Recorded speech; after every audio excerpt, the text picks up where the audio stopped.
All right, welcome into yet another edition of the Patriots Beat podcast here on the CLNS Media Network. I am Mike Kadlick from CLNS, joined as always by Alex Barth from 98.5 The Sports Hub. Once again, plenty to get to this week as we preview Patriots versus Jets. The Pats head to the Meadowlands this Sunday to take on the 5-2 Jets from MetLife Stadium. And we'll start with some news. There's plenty of Patriots news, specifically around the quarterbacks, I guess. Plenty of injuries to talk as well. Pats and Jets both sort of banged up. We'll get into some offensive and defensive game plans, see how they might attack this one. Then we'll wrap up with a Boston Sports Minute and some Q&A because we want to hear what you guys have to ask us. But then there's also some breaking Boston sports news that came in today as well. So we'll touch on all that. But first, the news of the week. Reports are that Mac Jones will start on Sunday, according to ESPN's Field Yates.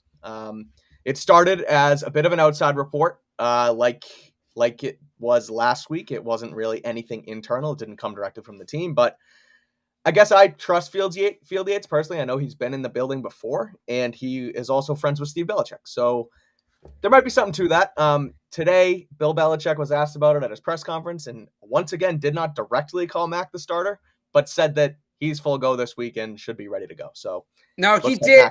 He did. I don't think he straight up said Mac will be the starter, but somebody, I'll find the exact wording here. Yeah. Somebody asked something along the lines of, is the plan for Mac Jones to start on Sunday? And he said that's the case. So the words Mac is the starter. He's still tiptoeing. He still won't say it.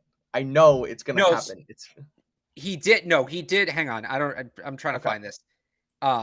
Should pull up the transcript instead of my tweet. I think it was Phil Perry who's been on the case this whole time. And I know what back and forth you're talking about. Hang on, let me pull up the transcript and we'll sort this all out here. Sort through all the we'll sees. So the plan is question. I don't remember who asked this, but so the plan is for him, Jones, to start Sunday. Bill, that's what I just said. He's going to have the full load. Yeah. So that's okay. The words Mac Jones is the starter. He still doesn't want to say it, Alex. Leave his mouth, but he answered in the affirmative. The one you're talking about, let me see if I can find this here from Phil. Because this was the next question. I know when it comes to the plans moving forwards, is he able to, and Bill cuts him off. That's where we're at, okay? So, don't give me, I don't want to go through all the hypotheticals. That's not where we're at. We're getting ready for the Jets. That's where we're at, period. Question, you can't say for the whole season? Bill, I can't give you no. You're going to give me a bunch of hypothetical situations. I don't know what those hypotheticals are, so we're not going to get into that. Phil, I'm trying not to ask a hypothetical, but Bill, it's hypothetical. Here we are today. We're practicing for the Jets. It's Thursday, getting ready for the Jets. That's where we are. Anything that happens beyond that, it's not current. I'm not going to get into it. That's as helpful as I can be. So he is, and he said later on too, again, answered in the affirmative when asked if the plan is for Mac Jones start on Sunday. Yep. Would not answer a question about Mac finishing the game. He did say Mac will have the full workload, whatever that means. But yeah, I think basically what it is Bill still wants the opening to be able to make the quarterback switch later on. I think Mac is the starter for Sunday. I think that they plan on, if all goes well, having him play the full game. But I don't think Bill is 100% sold on Mac moving forward. I think that door is still a tiny bit open for Bailey Zappi. Now, to what extent? I don't think a lot, but it's there. But I do think that I've seen enough that, Mac Jones is the starter on Sunday. Really the starter, not whatever that was against Chicago. Even too, because last week, we never really knew, or there was no reports on who was getting first team reps or anything like that. So we didn't really know. And it ended up being that they were both getting them, where the report came out yesterday that Mac got 90% of the first team reps. And it's clear Bill that they're ramping that today. Yes. And he confirmed that. And so they're ramping him up to start and be the guy, barring, I guess, any unforeseen circumstances, whether that be, he's off the injury report. That's another thing to add. So his ankle is cleared. He's cleared to go. So it looks like Mac has his team back, at least for now. It still feels, again, like maybe a short leash, like maybe, he does not want to give the affirmative that Mac is the starting quarterback of this team permanently. He wants to take this thing week by week, which is not a common thing for Bill Belichick. as we've seen with, Brady and even a guy like Cam Newton in the past. It's Cam's the starter, Tom's the starter, etc. Right. So again, feels like less of coaching malpractice that I kept jarring about is because you know what they said and said it out loud. Mac's our starter, and this is the direction we're going in. So I feel a little bit better about the position today than I did on Tuesday. I guess I still don't feel great. Oh no, but I guess better technically, relatively, sure. Right.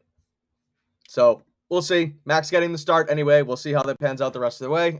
The other piece of news here, and we had touched on the lack of performance out of Jake Bailey, frankly, this season from a special teams perspective. And looks like the Patriots are bringing in some punters to work out as Jake Bailey continues to struggle. Notably, Jake Julian, who was a guy here during training camp who, Alex, you tracked all his punts over the course of camp. He looked like a decent leg to maybe. He's got a leg. He's got a leg. I don't know that he's like that upper echelon, but I'd put him in the category of, bigger compared to smaller leg. Sure.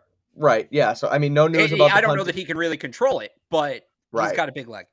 Yeah. So no news about the punters yet, but there's a fire under Jake Bailey's behind as he continues to struggle in the punt game.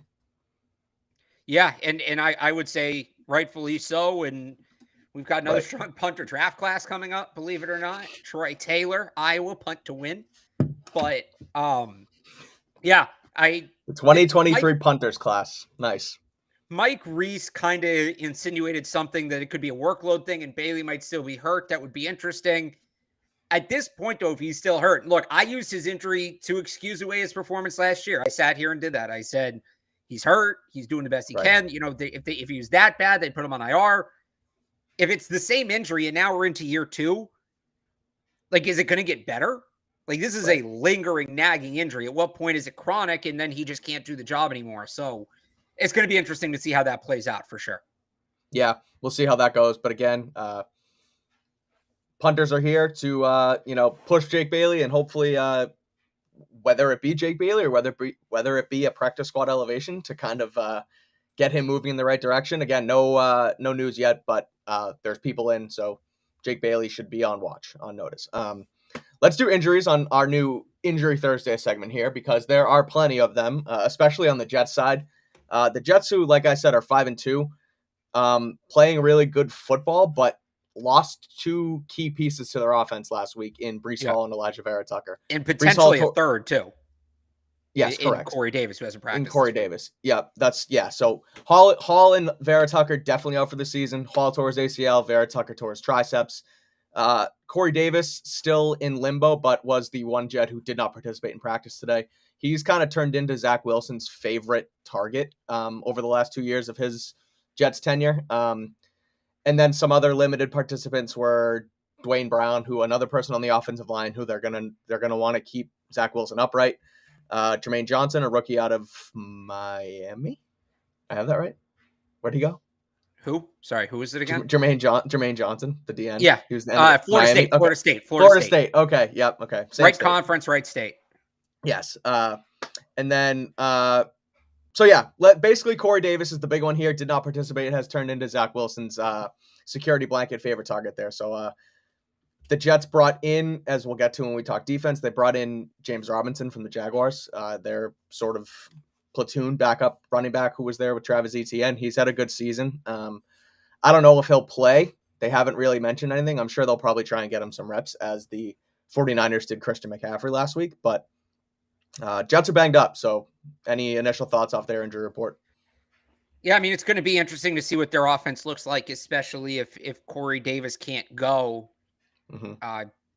John Franklin Myers returned to practice today. That's obviously big. He's a very big part of what they do. Quincy Williams returned to practice today. So just kind of watching Corey Davis at this point. I think if they're without him, then that all of a sudden Elijah Moore is really in the spotlight after sitting out the game next week. And I know Robert Saleh said today they're on the same page, but it will be interesting to see that dynamic because that really gets put at the forefront, right? If Corey Davis is out, assuming the Patriots can get a lead in this game and make the Jets throw.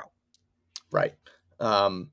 So that's where the Jets are at. Again, the Corey Davis thing, I mean, said it 3 times now, but it's huge because, again, Elijah Moore threw a bit of a fit last week, didn't end up playing in the game. Even though the Jets are winning, he wanted his targets. Was but nobody was really getting targets in the games because they were running the crap out of the football with Breece Hall and Michael Carter. So when you win, it's tough to complain, but Elijah Moore did it, sat out the week. Looks like he's back on track for them. They'll also maybe have to look to a guy like Denzel Mims, who also requested a trade before the season, who has been subpar, to say the least, in his NFL career. But and then Garrett Wilson will be in the receiver room too. We'll break all that down when we get to defense, but that's the big injury on the Jets side. Patriots-wise, we have 3 did not participate.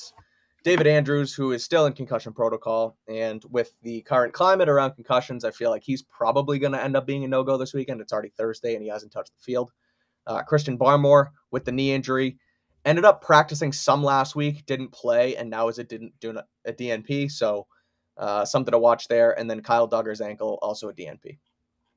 Yeah, and I mean, those are 2 big playmakers in terms of Barmore and Duggar. And obviously, Andrews a big loss, too, on offense, and we'll get to him later. But Duggar specifically, I mean, this defense, and we've talked about it on this show, this defense looks so different when he's not on the field, especially when it comes to covering tight ends. The Jets got a couple of really good tight ends in Tyler Conklin, who I believe is their leading receiver outside of, they're throwing the ball to Breece Hall a ton, but I think he's their second leading receiver. And CJ Uzomah, he's third. Cincinnati Bengals. He's third behind Garrett Wilson, but it was like Davis, Wilson, and then Conklin. Conklin's got plenty of run, like you said, outside of right. And CJ Uzomah is a good player too. So that's what really scares me. I mean, we just kind of talked about how Corey Davis leaving could hurt the offense, but if the Patriots can't cover tight ends, it's really not going to matter. So they've got to figure something out there, and Duggar's been the answer. And if he's not going to be on the field, like Devin McCourty hasn't been able to man up tight ends this year. Jabril Peppers has struggled. We haven't seen Adrian Phillips really do it. He's usually pretty good at it. He's on the injury report with a shoulder. He was limited. He didn't finish the game last week, so I don't know what his condition is. After him, I mean, are you putting a corner on him? Or is it Mac Wilson's turn? Like, they got to figure something out in terms of these tight ends, because it does not, like you said, it doesn't seem like Kyle Duggar's going to play.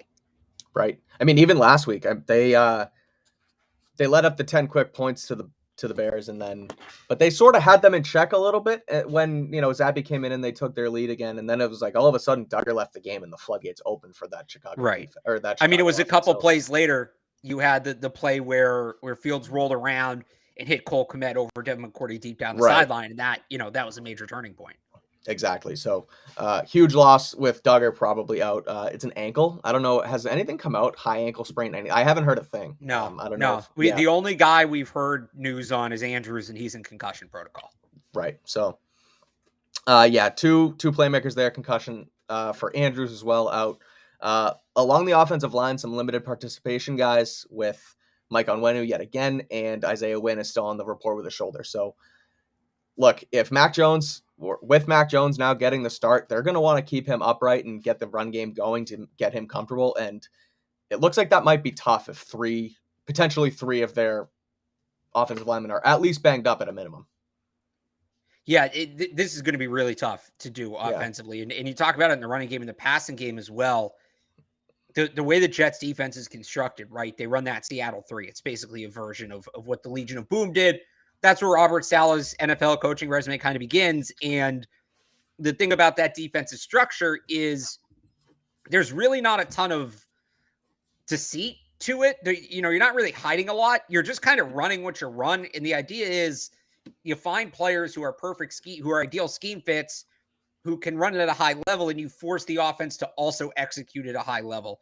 It's taking away big plays first and foremost. You're forcing the other team to nickel and dime their way down the field. It's going to take 10, 15 plays to get there, and you basically dare them to go 10 or 15 plays without making a mistake. Part of that defense is, it's zone heavy, and it's really just the whole field is set up with zones.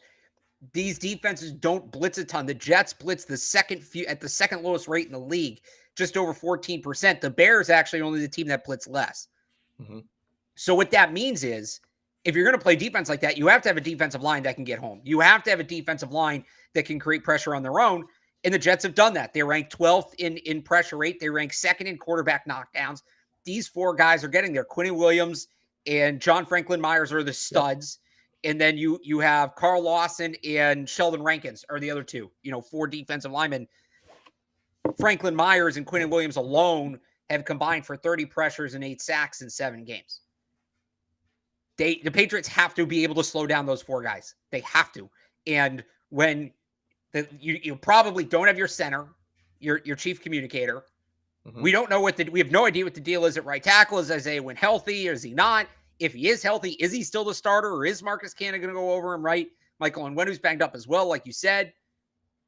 And then you have Mac Jones, who's has only played 1 quarter of football in the last month, who's also a key communicator in all of this. That's a tall task. That is a tall task. And that to me is where this game really can, either the Patriots can make it a game or it can get out of hand away from them based on what the offensive line does and how they do containing that front 4 for the Jets.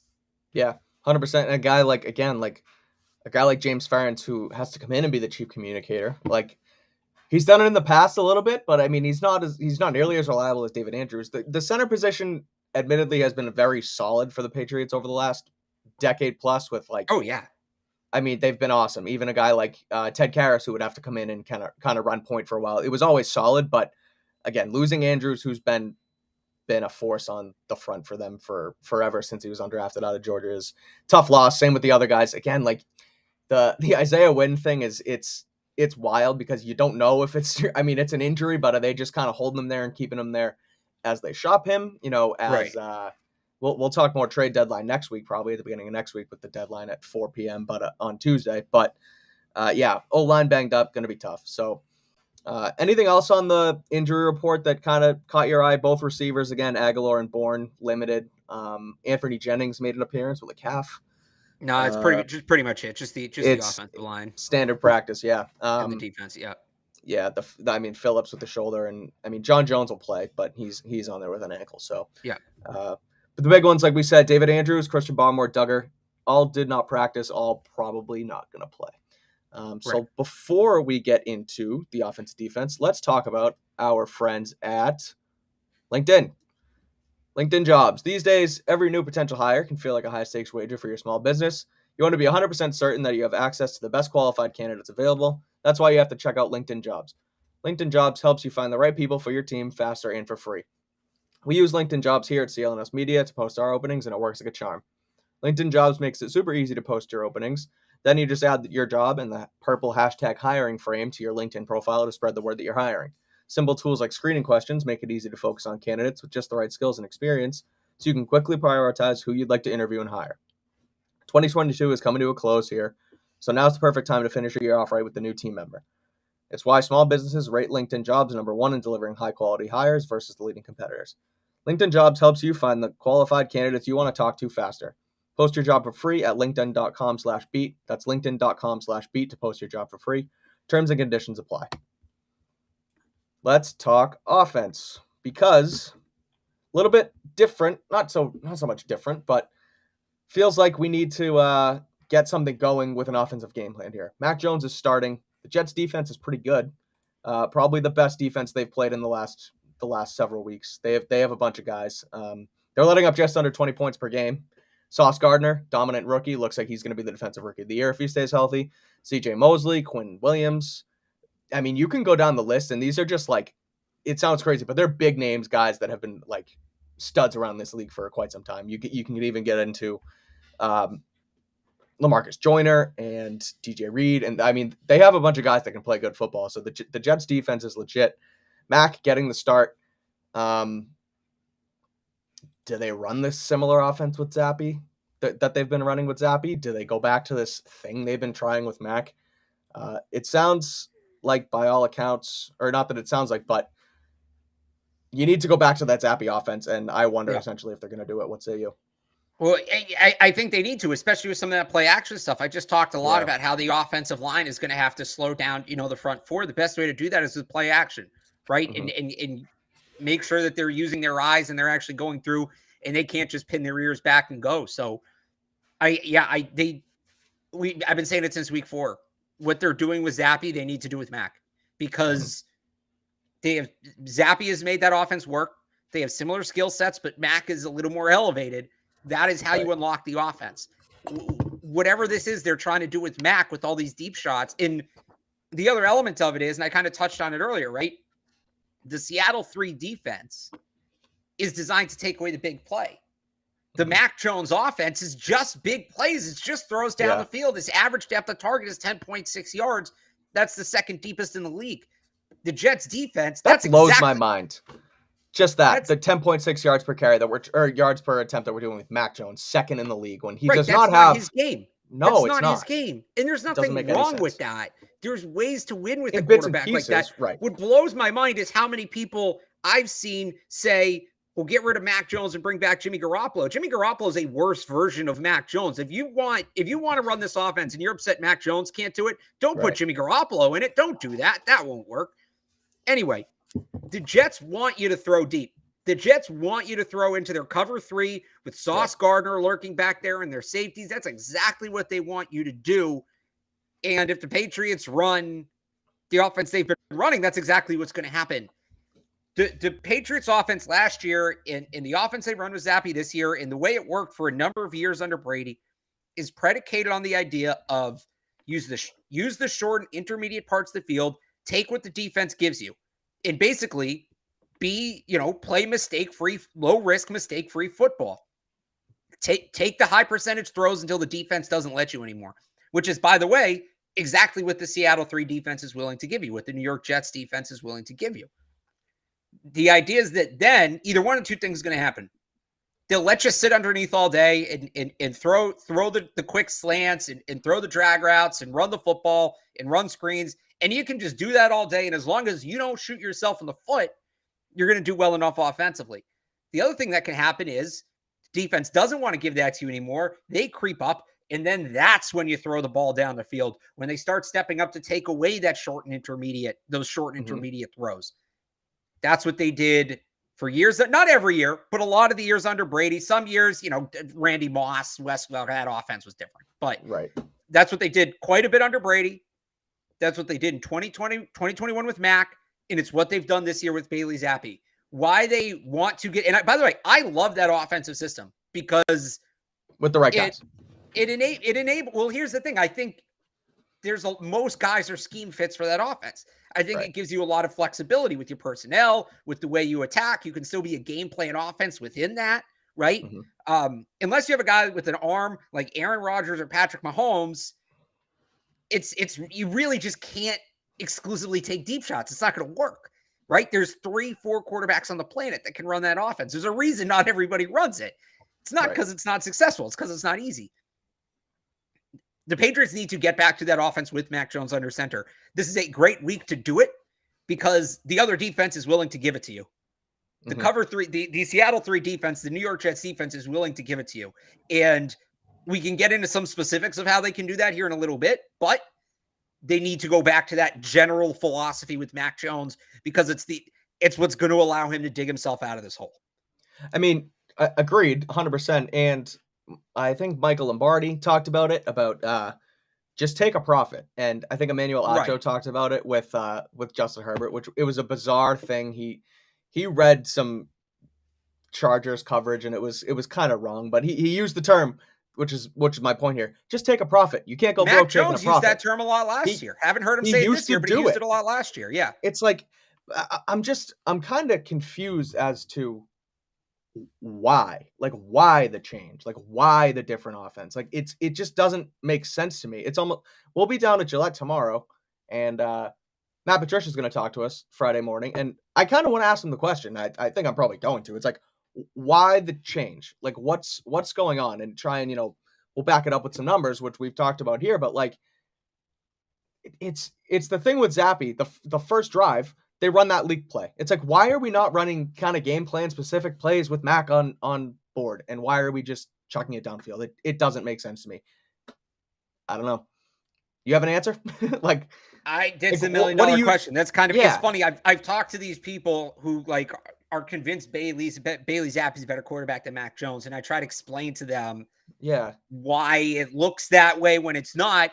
And I've had this conversation with 3 different people, and with all 3 people, it basically gets to the point where they say, well, then why don't they run that offense for Mac Jones? Like they think they have some gotcha. Right. No, that's it. That's the whole, this is where we are. Right. That question is the reason, the answer to that question is the reason the season is where it is and why the franchise is where it is the answer to that question, which none of us know. Hopefully they know. We'll see. But yeah, I mean, again, hopefully this is the week that they really, it's been the last 3 weeks. It's Zappe with a good offense, Mac, and then Zappe with a bad offensive performance. And it's like, all right, all signs are kind of pointed to this is the direction we should go. Hopefully they take that direction this week against the Jets. Right. You said you can get into a little bit more specifics on exactly how you want to attack this defense. We talked about it last week with the Bears, how they had a guy at all 3 levels. It seems like the Jets certainly have that here with Quentin Williams on the line, CJ Mosley in the middle, and Sauce Gardner and LaMarcus Joyner solid in the back end, DJ Reed. They have a good secondary. So they have guys at all 3 levels. Alex, how do we attack? So I think first off, like I said before, you've got to upset the timing of the defensive linemen. So that's play actions, that's screens, that's draws, those sort of concepts. Screens could be big this week. Screens could really be big. They've got to work some of those in. So that's one of my keys. The other, CJ Mosley, you just got to be aware of where he is. There's no game plan element to it. He's one of those guys where you got to know where he is on the field. He's going to drop back into coverage. He's going to rush the passer. He's going to be in spies. Like, he's going to be doing a little bit of everything. The really interesting one to me, and this is where the Patriots can really have the advantage and maybe play the game that they want to, is with Sauce Gardner. Because part of the Seattle 3 is the cornerbacks don't travel. So, like Richard Sherman, right? When they Sherman ran this was in a Seattle, one side, correct. Yep. Right. When they ran this in Seattle, peak Legion of Boom years, Richard Sherman was the left corner over 90% of the time. I think it's like 97%. He lined up on the left side. And if they shrink that formation, he'll come in. When they have a guy all the way out on the boundary, he'll go out. But he is always going to be on the left side of the defensive formation, so to the right of the quarterback. Right? What the Patriots used to do when they played the Seahawks was take their 3rd or 4th receiver, whether it was Chris Hogan, whether it was Danny Amendola, whether it was Philip Dorsett. They would take that receiver and just run him up the field. That guy would just run verticals all day. And basically what they do is they take Richard Sherman 30, 35 yards up the field over here. And then over here, they just play 10-on-10 football. Scheme up the other side, yep. That's basically what it was. You have a great chance to do that again. Take Nelson Aguilar or Tyquan Thornton, put him out there on the right side of your formation. So that's the left corner for the defense is to the right of the offense. That's where Sauce is going to be. Put him on the right side of that formation. Just have him go. Just it's going to be wind sprints all day. Him and Sauce having foot races all day. Just let sounds like Aguilar might actually have a job this week, and he might be able to do it pretty well. And then what you can do is you can come back on the other side and look. Jacoby Myers in the slot is obviously going to be a big part of what we do. Michael Carter, they have 2 Michael Carters. Michael Carter is their slot corner as well as their running back. LaMarcus Joyner may see some time there. Certainly exploit that with Jacoby. He's been excellent.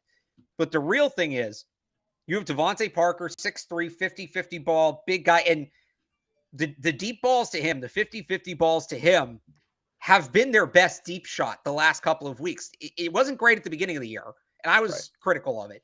But he had one against the Lions. He had one against the Browns. He even had that one last week from Bailey Zappi. Like, if they want to run that play, the corner on the other side of Sauce Gardner, you mentioned him, DJ Reed, is 5'9". Like, if you want to throw one up to Devontae Parker, they will give you 6'3" on 5'9". They're not going to have Sauce, who's 6'1", go over there and say, oh, no, you're putting your bigger number 1 receiver over there. We're going to put our big number 1 corner over there.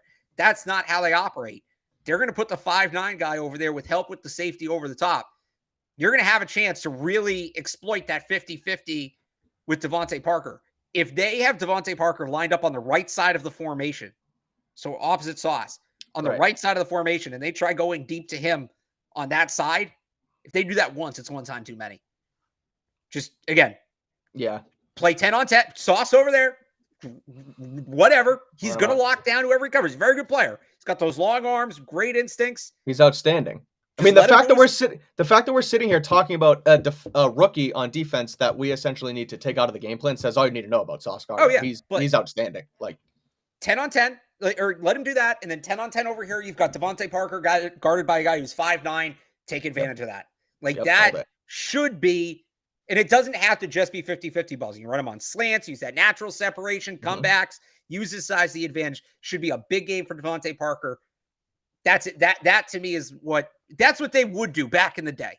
That's what they would do. Well, this year's been different, but that's how they would handle it back in the day. What about the run game? Do we establish the run again? We haven't been able to do it lately. And Stevenson they need a spell guy here again. Stevenson, again, last week, way too many touches. We've talked about it. But, sorry, you were going to go into the run. Sorry. So you hope Damon Harris is healthy. Played a little bit last week. You hope he can get a little more involved this week. They do need the spell guy. Thank you for saying that before I did, so I don't just sound like a cranky old man yelling at a cloud. No, establishing the run is where this all starts. Like, I'm setting up the passing concepts there, but establishing the run is where this all starts. That because you're going to, make those defensive linemen play the run. They can't just pin their ears back and pass rush. Exactly. The issue is you faced some really bad run defenses the last 3 weeks. Even Chicago's wasn't great. Right. Jets are third in the league in run defense, 3.9 yards per carry against. It's not going to be that simple. So I'd love to see them with bring a banged back up O-line too.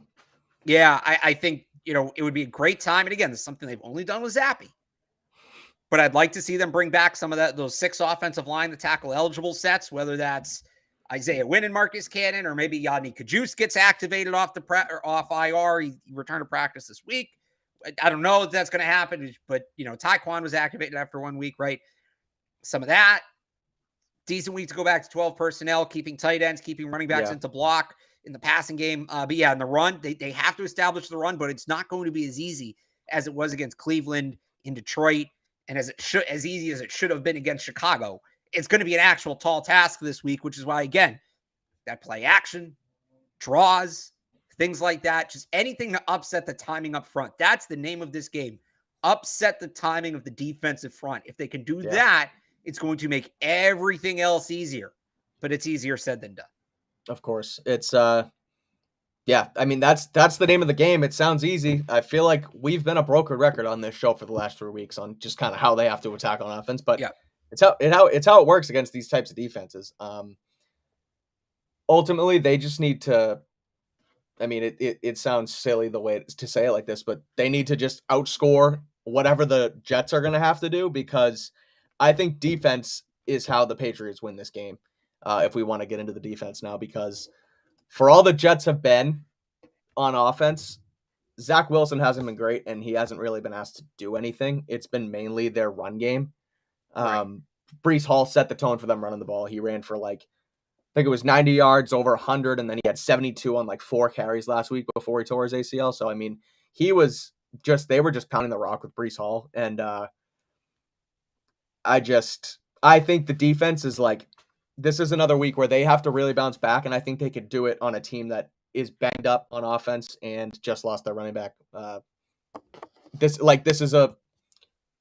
My point here, sorry to kind of jumble of my words, but it's a huge bounce back spot for them with a struggling offense in front of them. Yeah, and by the way, when Zach Wilson has been asked to do stuff, he's struggled. Right. And that's so this is my big key when the Patriots are on defense is he can't handle the blitz. He just does not know what he's looking at. He panics. Yeah. They're down, a couple of linemen here. Elijah Vera Tucker's out for the season. They've got other guys who are banged up. Blitz him, get in his face, get aggressive. For that to work, you have to be able to single cover across the board. Now, what their wide receivers are going to look like this week in terms of who's playing is going to be interesting. We don't know about Corey Davis, Elijah Moore. What is his deal? He's probably going to play, but to what extent? How locked in is he going to be? Garrett Wilson's, he's good for rookie. But he's fast. I think he ran a 4.3. That feels like a John Jones matchup. That feels like a John Jones or a Marcus Jones matchup. Yep. Yeah. Cross that out and man up the rest of the way. Right. The point is you got to be able to lock these guys up man for man. I think man blitz is the way to go. The problem is, I think they can take care of the wide receivers in that scenario. Right. But I talked about this before. It's the tight ends. Mm-hmm. Can the Patriots, and I do have the numbers here. I pulled them up. Tyler Conklin is the second most targeted player on the Jets. Garrett Wilson is 53 targets, then Tyler Conklin, then Corey Davis, who might be out. So that target share could increase, could go up. Oh, by the way, Breece Hall's fourth. So even more reason that target share is going to go up. Is it? I don't think it's Devin McCourty. They'll probably try it. I've seen enough of Devin McCourty trying to man up tight ends this year. It's not going to happen. I talked about this before. Adrian Phillips is banged up. If he's healthy, that's the guy I would go with. Maybe if you feel good enough about the Peppers, maybe He's kind of been on and off on that. He got beat against Baltimore a couple times. Mm-hmm. If you feel really good about the corner match, about the wide receiver corner matchups, and they will do this on occasion. Maybe it's Jalen Mills, maybe it's Jack Jones. Yeah. But that's the one to me. If they can cover the tight end properly and get pressure with the blitz, and then make sure the tight ends are manned up, and I trust them to cover the wide receivers. That's what it is. Again, getting an early lead helps to take away the run, but I'm actually not too worried about them against the run this week. I know that sounds blasphemous after the last game, but what killed them was the quarterback runs, some of these jet sweeps, like really creative. We talked about on the last show, the sideline to sideline, 53 and a third running plays. Jets might add some of that if they're smart, seeing what the Bears did last week, but most of their running game is pretty traditional. Pick the gap, hit the gap. They're running off tackle at the furthest out. They're not really going all the way out to the sideline. The Patriots have been good against that running game this year. It's when non-running backs run the ball, or you start incorporating motions and double moves and things like that they struggle. Jets running game is pretty vanilla. So it's good. They're very good at what they do. I don't mean to say vanilla, they're bad, but it's kind of like their defense. It's basic. They're not hiding a lot. The reason they're good is not because they're going to confuse you and show you all this stuff you haven't seen before. It's because they're going to execute what they do at such a high level. You have to match that to be able to stop them. I trust them to be able to stop that kind of rushing attack. They've been able to stop that kind of rushing attack again so far this year. It's the non-traditional stuff that screwed with them. So, the two main guys and then cover the tight ends. The two main guys on their rushing attack that have been, dominant for them the last 3 weeks are now out in Breece Hall and Vera Tucker. Yeah, Michael Carter, offensive Michael Carter, dominant run stopper and Christian Barmore. So of course, that out. Yeah, okay, fair. But my point here was it's a good point, right? But they still do have Michael Carter, who's a really good running back, who was good last year and has been not splitting carries with Hall, but was sort of the starter and was getting reps at back to start the season and was effective. And then they bring in James Robinson too, who is a good back, who I think they're going to give carries to. But Vera Tucker's tough on the front as well. Even in past situations, like you mentioned with Zach Wilson and how they struggle with mobile quarterbacks, Wilson is mobile-ish. He's flashy and can kind of move around in the pocket, but he's not a threat to run the football anywhere past 5 yards downfield, really. So I'm not too worried about him. I'm a little worried about him. Everybody keeps saying, "Oh, they can't stop running quarterbacks," but we'll deal with that when we get to Josh Allen. We'll deal with that when we get to Kyler Murray. Wilson can move around a little. I think people underrate how well he can move. He's not Lamar Jackson. No. My term for him coming out of the draft, and Mike, I don't know if you watched this show all the way back then, was Mormon Manziel. They're not going to call design runs, and he's not exactly the fastest guy. Johnny's a better mobile quarterback. I'm not a big Zach Wilson guy. He's a crafty runner. He finds space where you don't think there's space. That's the one thing he's really good at. Part of the reason I called him Mormon Manziel is because I think he throws the ball like Johnny Manziel does. I had him ranked as my sixth quarterback last year. Okay. So, but if they give him, so here's that, I don't think that those quarterbacks, let them scheme run with Zach Wilson. If they're going to do that, the Patriots can. Well, that's what I was just going to say. Okay. Building off this, and sorry to cut you off. Go first. Go. No, I would just say what worries me is go back to the 3rd and 14, right? In that game against the Bears, where they drop back into man coverage and there's nobody within 20 yards of Justin Fields, right? He runs for 21 yards, picks up the first down. That play, I think Zach Wilson can make. That play, I worry about him making. He may not make it every time, Zach, Justin Fields did, but I think he can make it enough that you got to at least I don't know that they need to leave a spy, but you can't just willy-nilly pin your ears back and let him break contain, because he'll take advantage of that again. Yeah. Enough. I want to say it. He does not run like Johnny ran, but I like the Mormon Manziel talk. It's because it's a fun nickname, but B, they do kind of throw the ball the same. But I would trust. Everybody was called. He did. Do you know what the throw is? I'm going to start getting you ready for draft season. On the show. Yeah. Do you know what the throw is? What's the throw in terms of draft talk? No. So the throw. Yeah, like the crossbody. all these guys come out at their pro day and they're in shorts and a t-shirt and they run this way and then they run this way and then they throw the ball across their body. That throw has very little practical application when evaluating quarterbacks, yet every guy makes it, and the clip goes out on Twitter, everybody goes, look at this, like, who else can make that throw? Literally everybody does it at their pro day. Like, Kellen Mond did it, Mac Jones did it, Zach Wilson did it, Josh Allen did it, Patrick Mahomes did it, I'm sure Joe Flacco did it back in the day. Like, everybody did it. Anyways, like, he made the throw at his pro day, as, again, every quarterback does. And all of a sudden, do you remember this? It was Mormon Mahomes. That's what everybody was saying, was Mormon Mahomes. So my retort to Mormon Mahomes was, no, Mormon Manziel. Okay. Anyway, that's where that now it makes sense. From.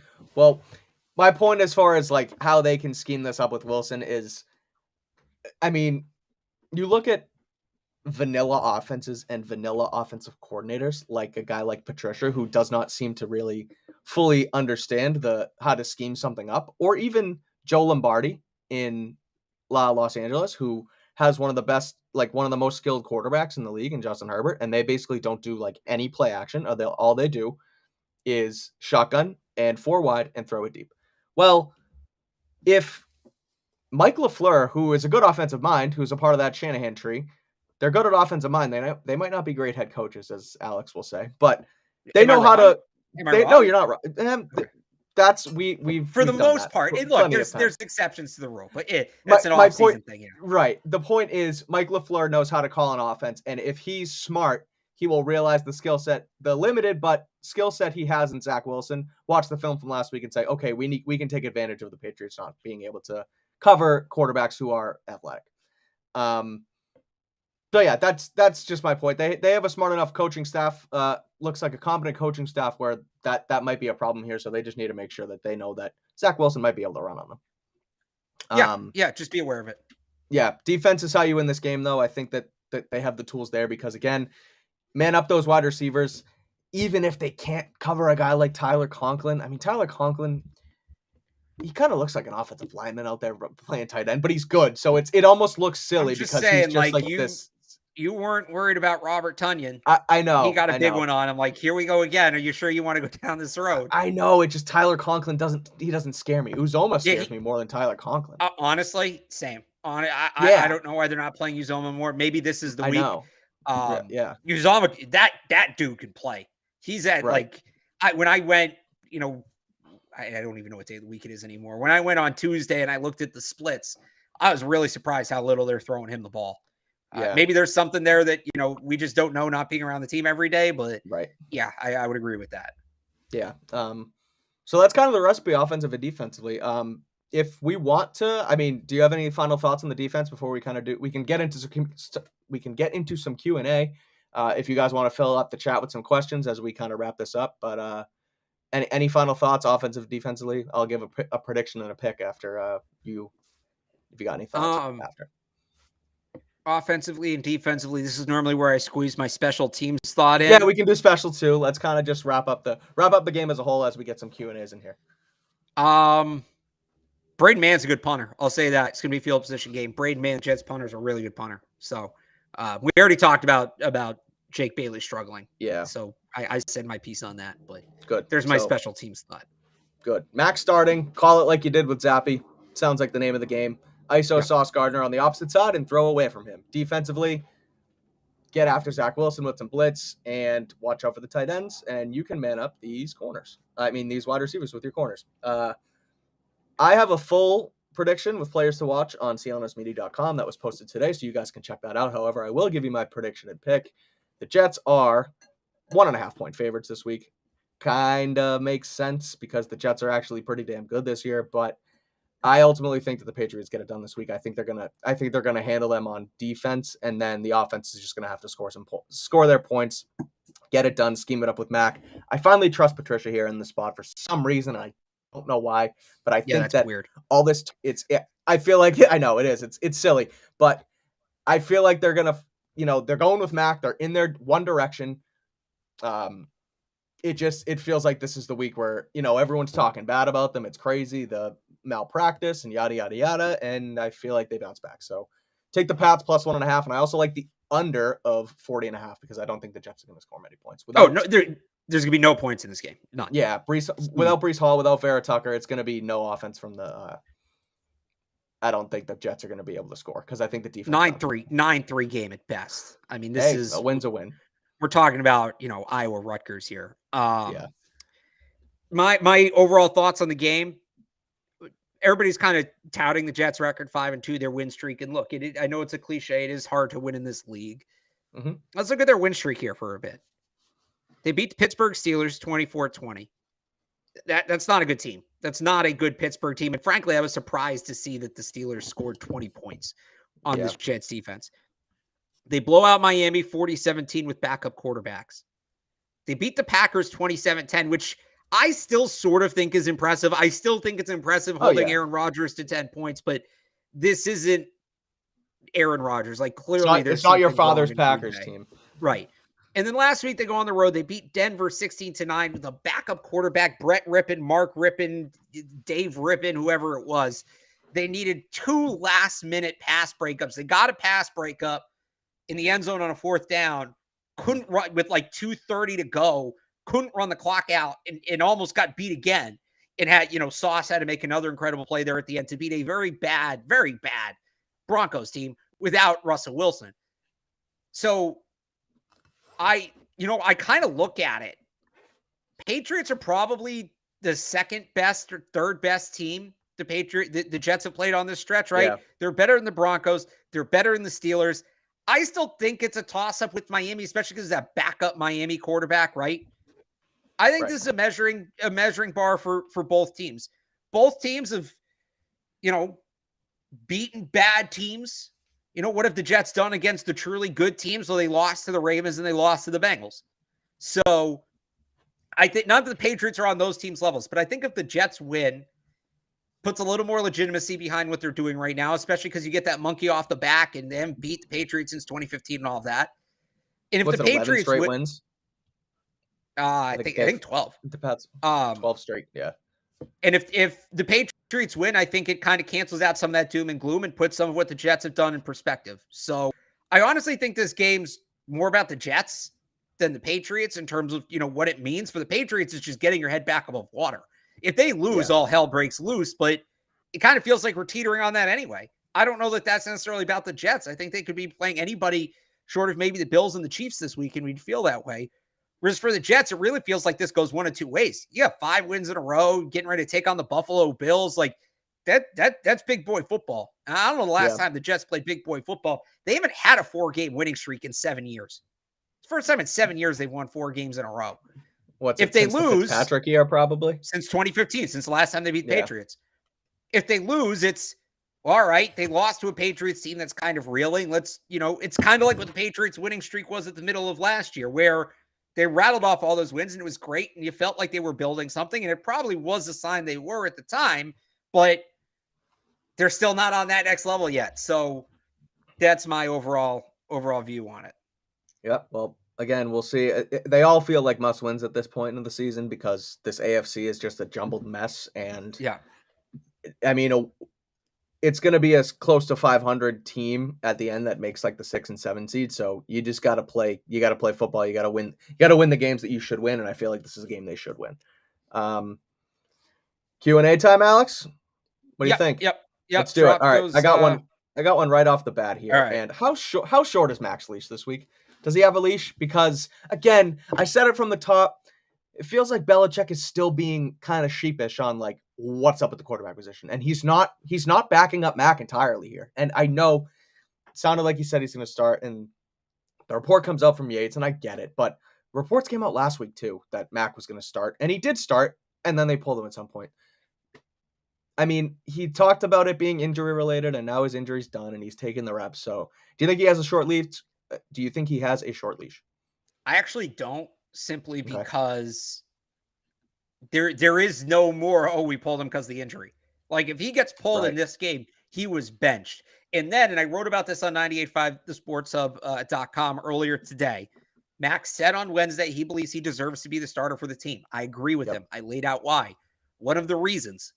Once you legitimately pull him And I don't necessarily buy that he was pulled last week because of the injury or that he wasn't ready or whatever, but you at least had that. They had that excuse there. You can present it that way. They can't present it that way this week. They can't present it that way going forward, short of him getting hurt again, obviously. Once he's gone, he's gone. You can't go back to Mac Jones, right? Once you bench him, that's it. And then one of either two things happens. You're riding with Bailey Zappi and banking on his development, which it's not really that different of a spot you're in with Mac Jones. Now, the fact you'll run an offense that actually suits him certainly helps his development, but that's not a Mac Jones issue. That's a you issue. The other thing that happens is Zappi doesn't pan out. And look, I'm a big Bailey Zappi guy, but even I thought coming out of the draft, he was a year or two away. And I still believe that. I think he's going to have a long, successful career in the NFL, here or elsewhere. But he's not a starting NFL quarterback yet, and forcing him into that role is only going to stunt his growth. Well, all right, so you sat Mac. You can't go back to him. Zappi's not the guy. Now it's January 2020 all over again. And it's, January 2021 all over again. And, you've just moved on from Cam Newton, and you're going back in the draft, and you have to find that guy. And I've talked about this a lot. When you draft a quarterback, it's really a 5-year window. They're in year 2 of that 5-year window right now. That goes back to 0. And that has long-ranging implications beyond the quarterback position, because switching quarterback, you need the quarterback first. When you do a rebuild, that's the first box you have to check. If they go back to unchecking that box, you're like a year or two before you can really start to put this thing together again. What does that mean? It means guys like Matthew Judon, guys like Ramondre Stevenson, guys like Kyle Duggar, guys who are on 1 or 2 year contracts. Suddenly those contracts expire before your true compete window. Now those guys become expendable. Now it's a full-on rebuild. So I understand why some people think Mac should have a short leash. I totally get it. And there will be a time where that is true. Doing that right now is really, really, really playing with fire. You have to be willing to commit to going again. Remember how we all felt at the end of the 2020 season? That's what you're committing to going back to.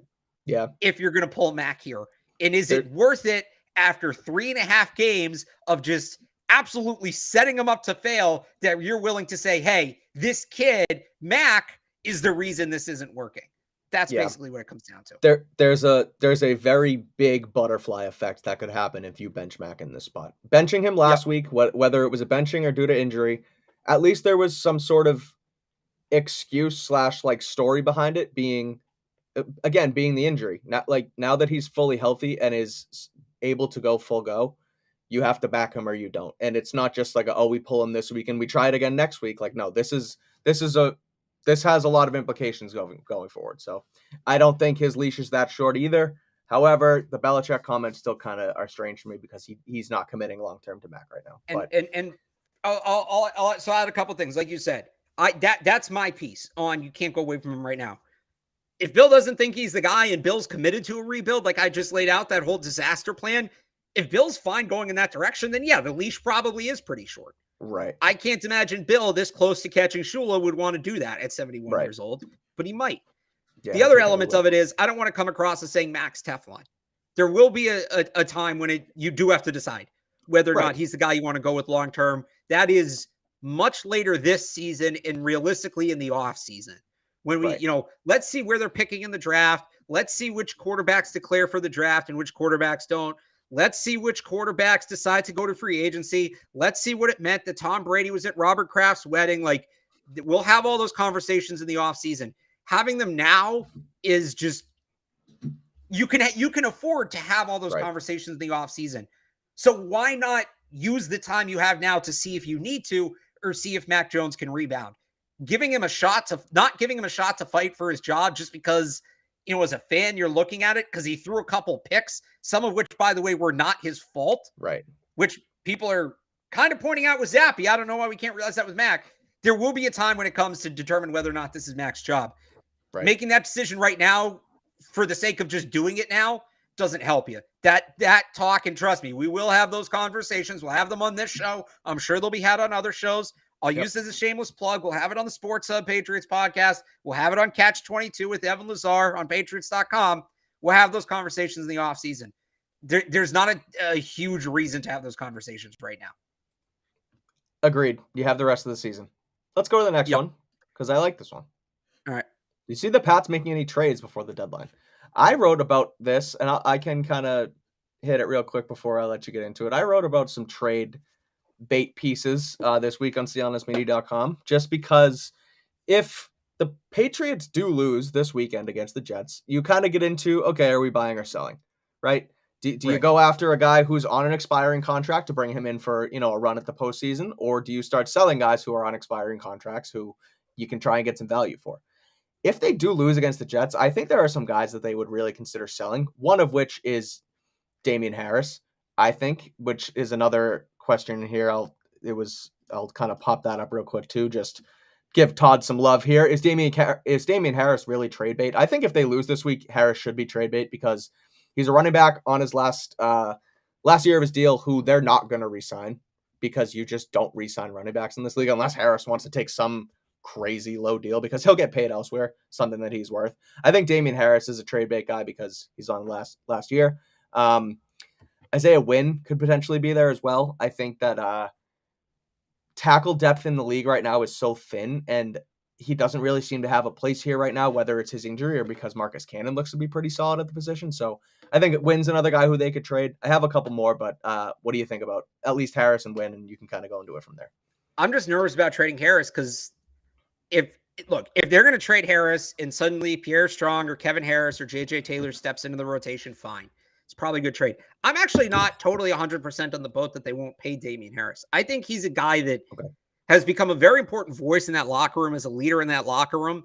And that may supersede his position. And yes, they never pay running backs, but that there may be more value in his leadership ability. I just don't like that. Done with him. And I have a hard time justifying it. I do think he's a guy that would maybe take a little less to stay here. He's very some of that depends on Mac Jones. He's very close friends with Mac Jones. They've been friends since high school. So, or since college. So I'm not ruling that out. That being said, if you can get something legitimate for him, as long as you're willing to give JJ Taylor, Kevin Harris, or Pierre Strong Harris, because if you trade Damian Harris and then you run Ramondre Stevenson into the ground this year, and then all of a sudden you get back next year and he's cooked, that's going to look really, really, really stupid. Well, at that point, that's by the way in sell mode. So at that point you're sort of in your sell mode. Not that you're gonna tank or that you don't care about wins, but it's like, okay, if we do have to give a guy like JJ Taylor or Pierre Strong or Kevin Harris carries here, it's okay because he's still taking the load off Ramondre. As long even as if they're getting 2 yards a pop, it's like you need to still spell Ramondre. Right. As long as they want to do that, and almost give Kevin Harris and Pierre Strong the carries, like more so than JJ Taylor. Get those guys ready because then you're going to need them next year, right? I'm all for that. I am all for that. The other thing, though, is and this is more with, I'll get into Isaiah Wynn in a second. He's kind of his own thing. Yeah. With Damian Harris, because people are so infatuated with Ramondre Stevenson, and with Nelson Aguilar, because people just are sick of him. Trade him. Get rid of him. Sell it. For what? People just want these guys off the team. It's not, you're not saving it. Again, wins is different. You're not saving a ton of cap space with any of these other trades. And even if you do save a couple million, it's the middle of the season. Who are you signing? So you're not opening up money. You're not necessarily going to get a ton for a lot of these guys. Think about the deals that go down at the deadline. You're not trading Von Miller. Okay. You're not. Right. These are 6th and 7th round picks. They're pick swaps. If you do manage to turn it around, running back depth, wide receiver depth, those are going to come in handy. They are. So the last thing, and I say this with every team, I say this with the Red Sox, I say this with the Celtics, every time we do deadline, trading players just for the sake of trading them, just for the sake of getting them off your team is never a good idea.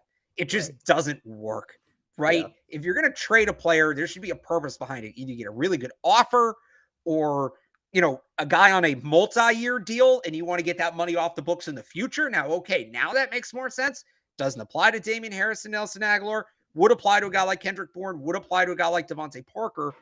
Right. I hate the concept of this guy sucks, trade him. It's not that simple. It's never that simple. Isaiah Wynn's a little different. Isaiah Wynn, like you said, does not have a place on this team. I, for one, think he was benched last week. I think they made him inactive so that, to save face because the deadline's coming up. But I think had he been healthy, Marcus Cannon still starts that game. You trade Isaiah Wynn, you actually do open up a legitimate amount of money. I think it's like $5 million. Yeah. And you open up, and I don't know the exact details. You can go find Pat's Cap on Twitter. But basically, some of the money you would open up by trading Isaiah Wynn actually carries over to next year. That would also be the case with Nelson Agholor, but with Agholor, it's a negligible amount. With Wynn, I think it's actually a couple $1 million. I think it's like 2 and change. That's not insignificant. The other thing is, and Mike, you touched on this, it's a seller's market right now when it comes to offensive linemen. That's not the case for wide receivers. That's not the case for running backs. You're going to trade the player for less than they're worth. With Isaiah Wynn, you might actually get like a 4th or 5th round pick just because teams are so desperate for offensive linemen. So if he's not going to start here, you actually do open up money, which isn't the case with the other guys. And you can get something for him. Like that one I'm more in on. The one caveat being, and this is easy. This is easy. They only had 2 tackles dressed last week with Wynn inactive. It was Marcus Cannon, right, and Trent Brown. Right. The only other tackle on the under contract with the team eligible to play this year is Yodny Kajus, who's on IR. You can't have 2 tackles, and frankly, you can't have 3 if they're Marcus Cannon, Yodny Kajus, and Trent Brown, because all those guys are injury prone. You got to somehow, some way add another tackle to the roster. That's very easy to do. And you don't have to go out, and get prime Orlando Pace. You've just got to add a body at the position. They don't have any on the practice squad right now. You got to bring somebody in from the outside. As long as they do that, Wynn's the one guy I can get on board with, yeah, all right, let's get this guy moved because it makes a ton of sense. Right. I agree completely. I think those are the kind of guys that you look at. Another question here that I think is interesting, and it's something we touched on when we talked about the offense. Just Mac hasn't seemed to be the same since last year's Bills game. How do you boost his confidence? Well, first of all, you don't do it by benching him and to Zappy chance, but this week you let him make a profit, take a profit, ease him into it, establish the run, play action, short throws, scheme up Devontae Parker, whether it be a crossing route to Jacoby Myers. Like you use the guys to their advantage and you make it easy on Jones for the first quarter, the first 2 drives even, and you get him going that way. You boost his confidence. You see completions. You see the ball go through the hoop. That's how you boost confidence even early in a game. And then you can start to incorporate the downfield run. But you can't do what you did last week and just spread them out and throw. You run the offense like you did with Zappy. That's the way you boost Mac's confidence. I would even say more simple than that. Run an offense he's comfortable in. He's not comfortable in what they're running right now. He's comfortable in what Bailey Zappi's running. Let him run an offense that he's comfortable in. Let him run an offense that works with his skill set. That's simple. Alex, should the Patriots draft a punter this year? They might need to.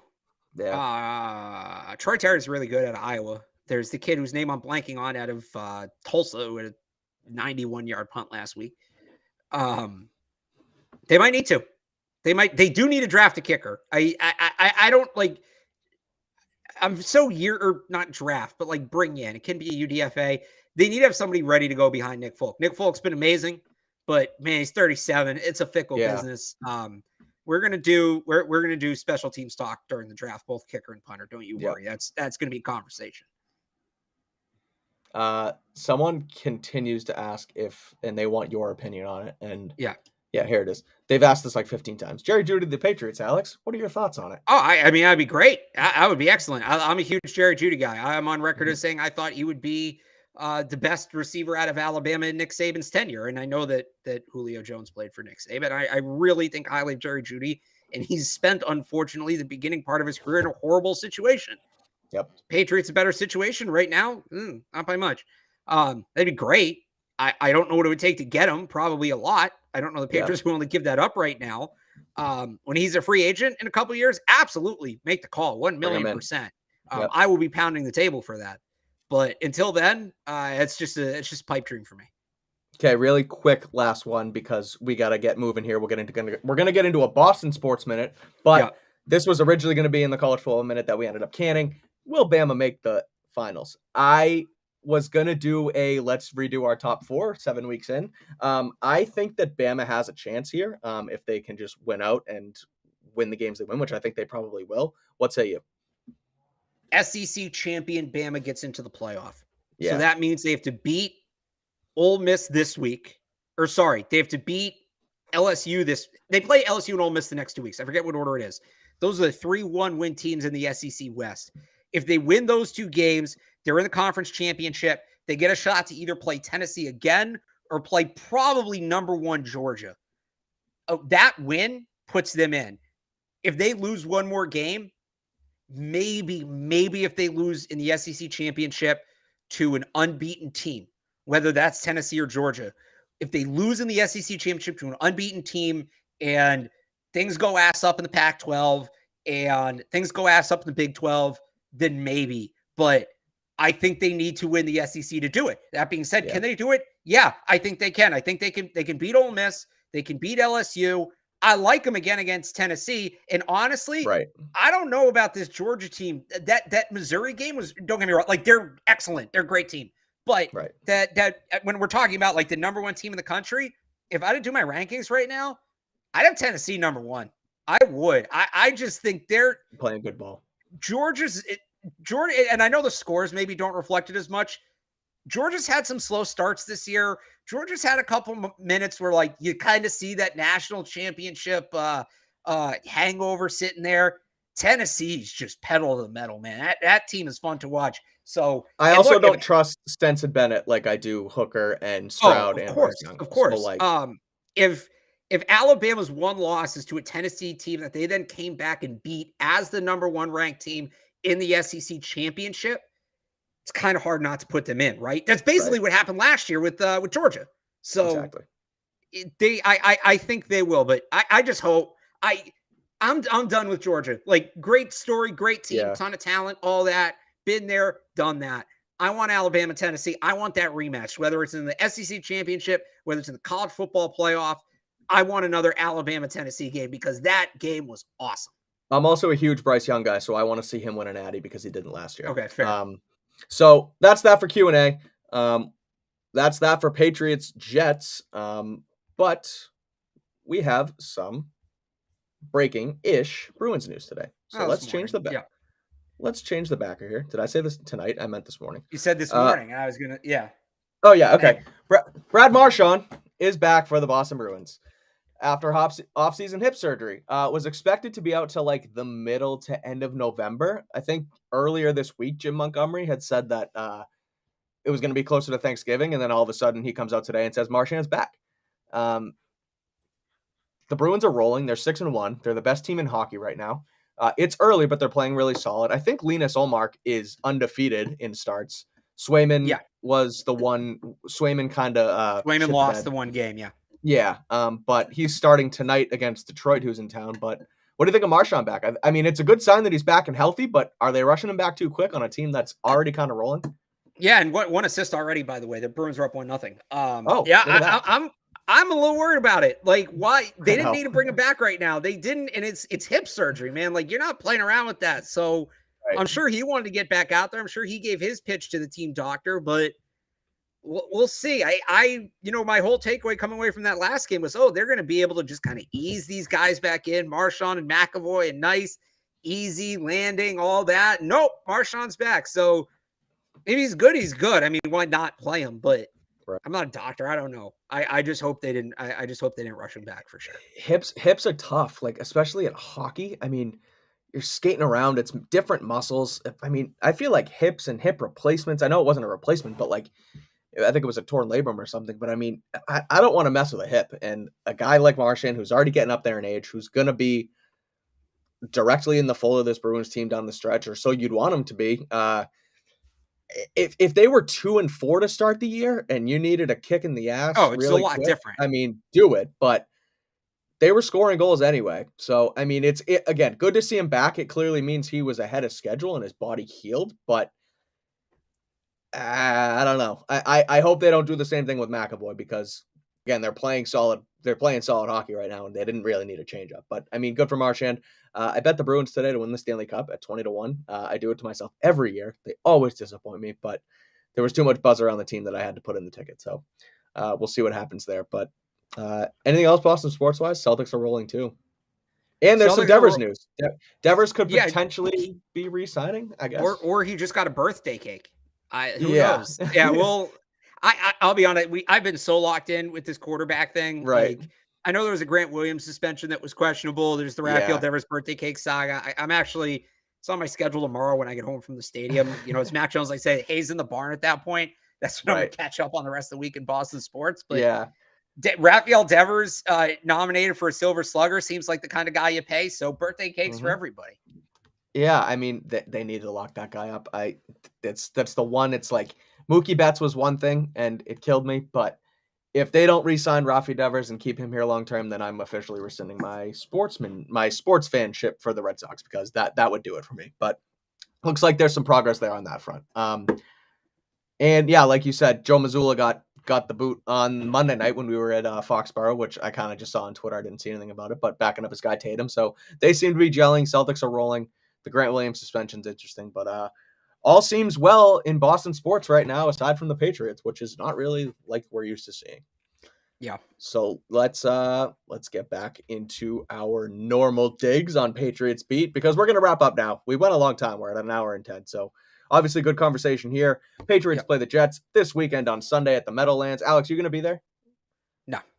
Okay. No, I usually travel for this game, but I'll be honest, man. MetLife sucks. Yeah. It's the press box at a bad angle. You're getting baked in the sun. It's impossible to navigate. It's like an 8-hour ride home with the train. I know I'm complaining about covering a football game, but it's honestly, it's like harder to cover there than it is in other stadiums. It's just so rough. Yeah, follow us on Twitter for couch coverage. Me and Alex at Mike Kadlick and at Real Alex Barth for Patriots vs. Jets, kicking off at 1 p.m. on Sunday. We gave you all the goods in this pod, so give it a listen. And that's it. Follow Alex on Twitter. Like I said, I Real Alex Barth. Read his stuff on the 98.5 The Sports Hub. Same with me on CLNS. We'll be back next week to do some probably trade deadline talk on Tuesday, as the deadline's at 4 p.m. on Tuesday. So we'll break down Pat's Jets and kind of go from there as the Patriots continue on this slow grind towards the end. So again, have a good one. Thanks for watching.